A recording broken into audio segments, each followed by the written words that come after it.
Three students are discussing where to go for a quick meal during an assignment break at university. Hey, guys. We've been working on our assignment in front of the computer for almost 3 hours. I don't know about you, but I'm absolutely starving right now. How about we head to the school cafeteria? It has nice coffee and some food, and it's the only nearby place if we want to get something to eat as soon as possible. We really need a quick meal to recharge our energy. Honestly, I'm very hungry as well, and I don't mind what we eat. I'm fine with anything as long as I can fill my stomach. I just want to take a break from studying and relax for a little while. Oh, I really don't want to go to the campus cafeteria. The food there always tastes terrible. Lots of students have complained that the food in the university restaurant never changed. The menu mainly consists of unhealthy options such as pizza and hamburgers, and boring sandwiches and salads. Most of the cafeteria staff work part-time. How about going to a shop just outside campus instead? It's not too far away, and the food there is pretty tasty. Many students prefer that small shop for their daily lunch. I don't really mind how the food tastes, but that store you mention is about a 15-minute walk away. I'm just really hungry and I want to eat as soon as possible. Walking back and forth will definitely waste our limited lunch break time. I'm sorry, but I definitely won't go there. I tried their coffee before, and it was really awful. I ordered a cup there last week, and I only took one sip before giving up on it. Good coffee is essential for me to stay focused in the afternoon. All right then. Let's just go to the school cafeteria. I know the food isn't the best, but at least they have turkey sandwiches, so I can just order one for lunch.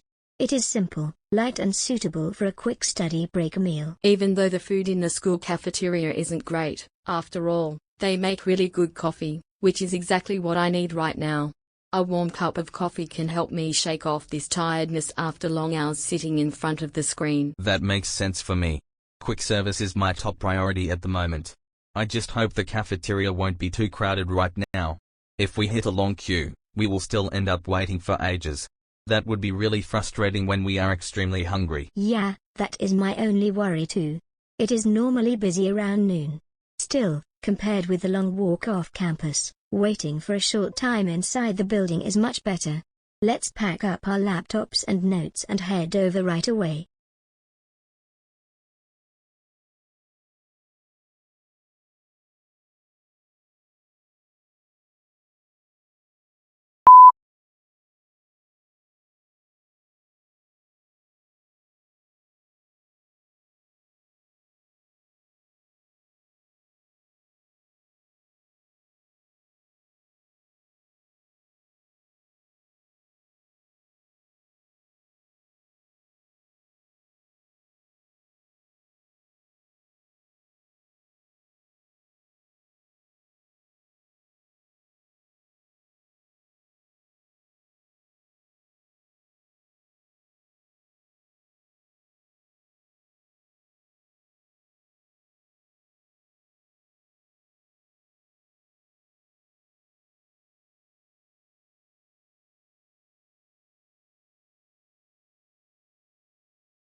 Three students are discussing how to make their university more eco-friendly. Hey fellas, I think there is still room for improvement when it comes to making our campus more eco-friendly.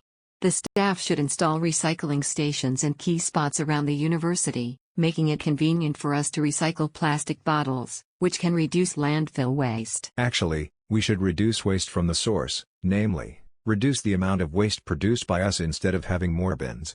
Just the campus cafe alone uses hundreds of paper cups every day. People should use fewer single-use coffee cups at the cafe and bring their own reusable cups. You are right. It is good for the cafeteria to use recycled paper, but they give out too many napkins at one time. Also, some packaging is too excessive, such as 5 layers of packaging for an apple. Yes, and students can also play a role here. We should take only what we actually need and avoid wasting food, paper, and other resources, by which we would also save money in the long run. If students bring their own bottles and cups, the university could reduce the amount of waste while students could develop more environmentally friendly habits. Another thing is more sustainable transportation. The university should build better bike paths and provide more bike parking spaces to encourage students to ride bikes, with dual benefits for the environment and their physical health. For students rushing between lectures, bicycles can cut their travel time. But there would be limited impact because few students own bikes. The university should establish a shared bicycle station. The university should also encourage carpooling, like having cheap parking to reward carpooling students or even free parking. It can also reduce the number of cars on campus and lower traffic congestion, especially during busy hours in the morning and afternoon. Yes, carpooling allows students to get together. Anyway, better public transport should also be considered, like buses or trains. If public transport is more convenient and reliable, students may be less dependent on private cars. This could make a bigger difference in the long term. We are a part of this green community and should join in the eco-friendly movement. There are a lot of things to do, but we should start with small ones by ourselves, like bringing our own cups to the cafeteria and carpooling.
Three students are discussing different types of classes at university.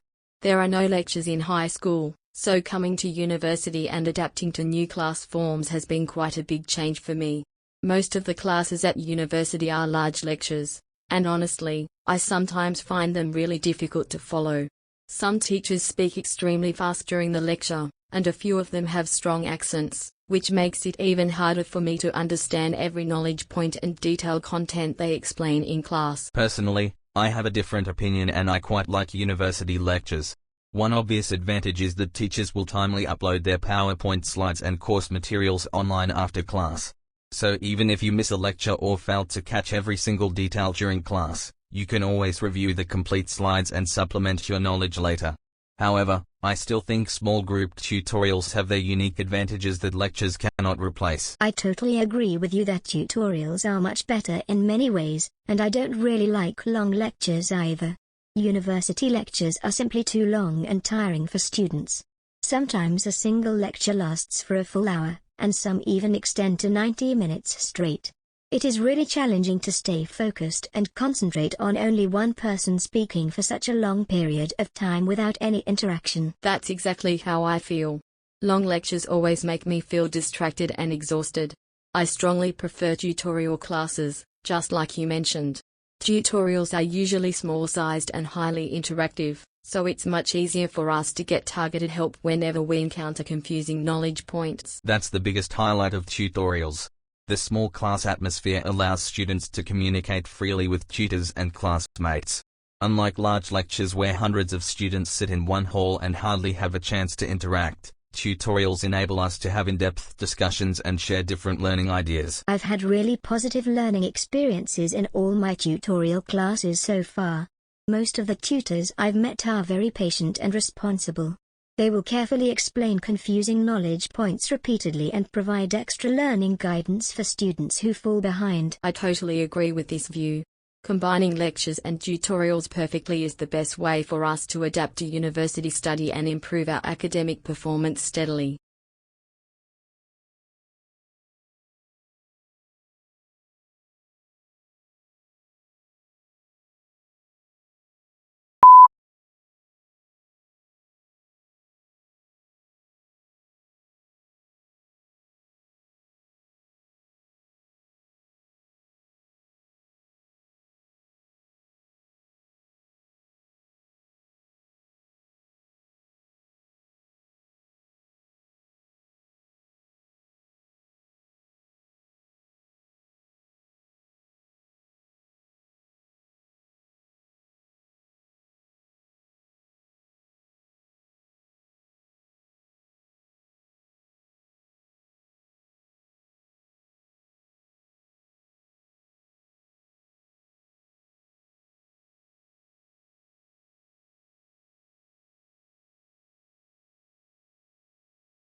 Two students and one librarian are having a discussion in the library, focusing on the noise problem, rule enforcement and suggestions for improving the learning environment. The library is supposed to be a quiet, peaceful place for people to focus on their studies, finish assignments, or prepare for exams. But recently, many students in the library have been talking loudly, laughing, and even chatting freely with their friends, making it feel more like a busy social club than a place for academic work. I am well aware of this situation, and I completely understand your frustration. However, their noisy behavior is quite difficult for us to manage effectively. As you can see, our library is quite large, with multiple floors, reading areas, and public spaces, and we simply do not have enough staff to monitor every corner and every student's behavior at all times. Unfortunately, the computer area isn't any better. Many students there watch sports games, entertainment videos, or even live streams on their computers, and they often play the audio very loudly without using headphones. On top of that, their conversations are also quite noisy. All this noise makes it just as hard for us to concentrate on our work as the main reading area, if not harder. I see what you mean. Maybe a clearer division of areas would help. Perhaps it would be more effective to clearly state the rules. For example, small talking should be allowed in the computer area. Meanwhile, in the main reading area and silent study rooms, people should try not to talk at all, not even in a low voice. Actually, talking is already allowed in our computer area. As for the silent area, if you ever feel distracted by noise there, you can call the security desk directly for help. I think the library should strengthen its promotion of these rules. That's a very good suggestion. You'd better write down your complaints and suggestions in detail. The university attaches great importance to students' opinions. That's good to know, but why do some people bring drinks into the library? Is that permitted? I've seen students spill their drinks on the tables and chairs several times, leaving stains that are hard to clean. Bringing drinks into the library is actually not allowed. Drinks can easily be spilled, making the library environment messy and untidy, and they can also cause damage to books, tables, and other public facilities.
Two students and a tutor are discussing their presentation at a sociology conference. There will be a great sociology conference taking place this summer, and I have been looking forward to this academic event for a long time. I really want to attend the conference and give a presentation about my research, because I can get valuable and professional feedback from many experienced scholars and peers. I totally feel the same way. I also hope to take part in this big academic presentation conference. So far, only 2 professors have watched and commented on our research, so we really need more external opinions.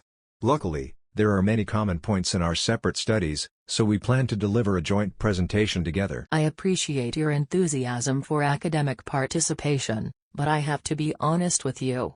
I don't think it is a good idea for you two to deliver a formal oral presentation at such a professional conference, because neither of you has any related presentation experience, and it will be extremely challenging for new learners. We understand that oral presentations at formal conferences are very challenging for us. However, our research is still at the early stage, and attending this conference is a precious chance for us to practice and improve ourselves. A joint presentation can also make our research content more complete and logical. Exactly. We were actually planning to write a formal proposal and ask for your approval before deciding to attend the conference. We know our research still has many imperfections, so diverse feedback from the conference will be very helpful for our future revision and in-depth study. I have a more suitable suggestion for both of you. Instead of doing a stressful oral presentation, you can try poster presentation as observers this time. It is much less stressful, and you can still get useful feedback from passing participants and teachers at the conference. I think your suggestion about poster presentation is really good and practical. It perfectly matches our current academic level and research progress. I'm fully prepared to start designing and preparing for our poster presentation seriously. That's great to hear. This low-pressure but high-reward participation method can help you gain academic insights, communicate with other researchers, and polish your research findings, which is far more suitable for your current situation.